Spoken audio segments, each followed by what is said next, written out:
2020. We need to talk. This isn't working out. You started out with so much promise when we met you on Jan the 1st. And sure, we've had some rough years before, but hands down, you're the worst. I can't believe that I had the nerve to think that 2019 was bad, cause compared to you, it feels like that was the best year that we ever had. We planned to party like 1920, now that just seems like a daydream, cause when Rona hit, it was more like partying in 1918. Wet face masks with a dress code, no nights out, we were kept home, and the closest thing that we came to a club was queuing outside a Tesco's. All I wanna do is stand in a room and shake my ass to a few tunes, and if I never do another Zoom quiz in my life, well that'll be too soon. And usually I try not to curse, well at least that's what my aim is. But I think I speak for everyone in the whole world when I say this. Fuck you 2020, fuck you 2020, fuck you 2020, just believe in you. Yeah, I said fuck you 2020, fuck you 2020, fuck you 2020, look what we've been through. Yeah, I said fuck you 2020, fuck you 2020, fuck you 2020, just believe in you. Yeah, I said fuck you 2020, fuck you 2020, fuck you 2020, look what we've been through.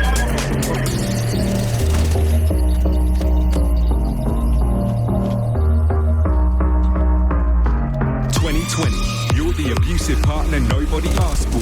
The year that was able to take bad news and make that into an art form. If Rona had been your only crime, that'd still be unforgivable. But murder hornets and locust plagues, man, this shit's getting biblical. From forest fires down under to police violence in the United States. And every time I think you can't get any worse, you somehow find a way. From Kobe Bryant to Black Panther, you took some of our favourite people. But when James Bond can't even escape, you know you're dealing with pure evil. So that's the reason 2020 we've had enough and we're taking action and ending it with you this December and pretending you never happened. But I guess it's not all bad news this year, at least we got rid of Trump. So 2020, you're not the only one who's getting done. You're fuck you 2020, fuck you 2020, fuck you 2020, just believe in you. Yeah, I said fuck you 2020, fuck you 2020, fuck you 2020, look what we've been through. Yeah, I said fuck you 2020, fuck you 2020, fuck you 2020, just believe in you. Yeah, I said fuck you 2020, fuck you 2020, fuck you 2020, look what we've been through.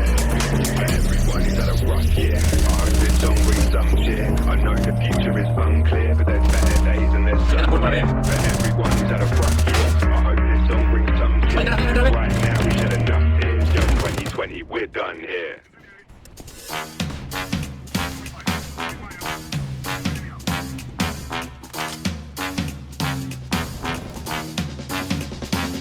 I never thought I'd resort to using a computer to try and find love, cause that stuff's just for losers. But there must be others like me who simply work a lot and are too busy to meet people, so I guess it's worth a shot. Okay, let's pick a username, something amusing that conveys my sense of humour and is guaranteed to woo the babes.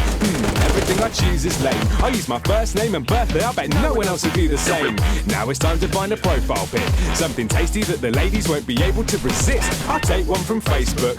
Actually wait, unconscious with a knob on my face isn't a great look. Finally I fill out my profile creatively. How often do you drink? Occasionally. Do you smoke? Yeah, but not regularly though. A few more tweaks, hit save and I'm ready to go. When defining someone becomes such a hard chore, I've had enough of our crawls and dance floors. All I'm after is a partner who can make me cry with laughter and who looks like Mrs. Carter. Is that too much to ask for? When defining someone becomes such a hard chore, I've had enough of our crawls and dance floors. All I'm after is a partner who can make me cry with laughter and who looks like Mrs. Carter. Is that too much to ask for? Now I'm browsing through profiles to take a peek, and the results are underwhelming to say the least. I know you shouldn't judge a book by its cover, but if these are their best photos, then how bad are the others? I pick a few that look promising, or at first it seems, but as I read on I notice some reoccurring themes. A lot of similar pictures and words arise, so as I dig deeper I start reading between the lines. If she says that she's bubbly, don't be fooled or misled, cause that's code but not the sharpest tool in the shed. said. And if she says that she's curvy, that generally means that when she sees vending machines, she empties and cleans. And with their photos, I also notice a couple things. Camera angles designed to hide their double chins. I know that the camera never tells lies, but I beg to differ if they're ever held high. When if finding someone becomes such a hard chore, I've had enough of bar crawls and dance floors. All I'm after is a partner who can make me cry with laughter and who looks like Mrs. Carter. Is that too much to ask for? When if finding someone becomes such a hard chore, I've had enough of bar crawls and dance floors. All I'm after is a partner who can make me cry with laughter and who looks like Mrs. Carter. Is that too much to ask for? I get a notification, and for a moment I'm filled with hope and elation, cause this could be the most important message I'm ever about to view. I take a deep breath and open it. Hey hun, how are you? I send out a few but get no responses back. I'm about to jack it in when someone new wants to chat. She's into movies, music and cookery too, but she's a looker to boot. This is too good to be true. Over the coming weeks we correspond regularly. I can't believe it, it feels like it was meant to be. Eventually we agreed to meet in person. It's the first time in ages I've actually felt nervous. I'd love to tell you that the story ended happily, but that rarely ever happens in reality. Let's just say the picture she had provided made her liable in court for false advertising. When if finding someone becomes such a hard chore, I've had enough of bar crawls and dance floors. All I'm after is a partner who can make me cry with laughter and who looks like Mrs. Carter. Is that too much to ask for? When if finding someone becomes such a hard chore, I've had enough of bar crawls and dance floors. All I'm after is a partner who can make me cry with laughter and who looks like Mrs. Carter. And it's just as good a dancer. He's equally at home with a glass of cava or a lager. Who's smart enough to graduate from Harvard with a master's. Who isn't into drama, with breasts like Dolly Parton and preferably a rich father. Is that too much to ask for? Well, is it? I don't think so. I mean, all that stuff's just standard, right? Okay, maybe she doesn't have to be a dancer, but everything else is essential. I mean, okay, she doesn't have to have an actual master's degree from Harvard, but she's got to be smart.